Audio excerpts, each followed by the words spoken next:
ইতিহাস বলছে অতীতে যারাই রাশিয়ার দিকে আঙুল তুলেছে তাদের কারো পরিণতি কখনো সুখকর হয়নি। আজ সেই পুরনো ইতিহাসই যেন ফিরে এসেছে। এবার আলোচনায় ফ্রান্সের প্রেসিডেন্ট ইমানুয়েল মাখো। তাকে সরাসরি নেপোলিয়ন বোনাপার্ট ও অ্যাডলফ হিটলারের সঙ্গে তুলনা করেছেন রুশ পররাষ্ট্রমন্ত্রী সের্গেই ল্যাভরভ। পাশাপাশি তাকে পারমাণবিক হুমকি দেওয়ার ব্যাপারেও সতর্ক থাকার আহ্বান জানিয়েছেন তিনি। গেল বৃহস্পতিবার বার্তা সংস্থা রয়টার্স ও তাসে প্রকাশ পেয়েছে এমনই এক তথ্য। কিন্তু প্রশ্ন হলো তিনি কেন এমনটা বললেন?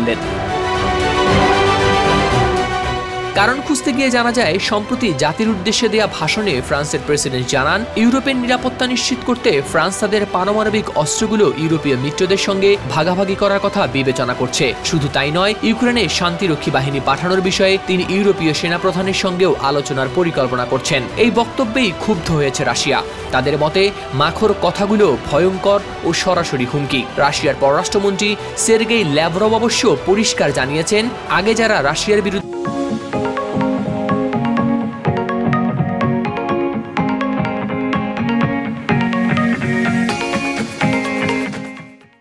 যুদ্ধ ঘোষণা করেছিল নেপোলিয়ন বা হিটলার, তারা অন্তত স্পষ্ট ছিল। তাদের উদ্দেশ্য ছিল সরাসরি রাশিয়া দখল। কিন্তু মাখো সেই তুলনায় অনেক বেশি অস্পষ্ট ও কৌশলী। তার কথাগুলি বরং সতর্ক ও সন্দেহপ্রবণ করেছে রাশিয়াকে।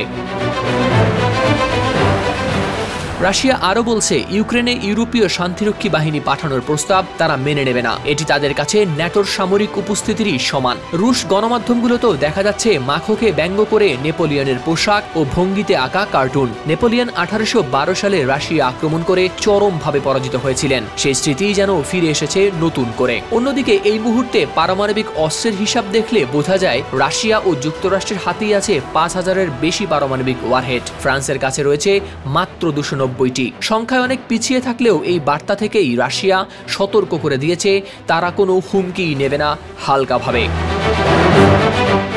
হাওলাদার শামীম, RTV।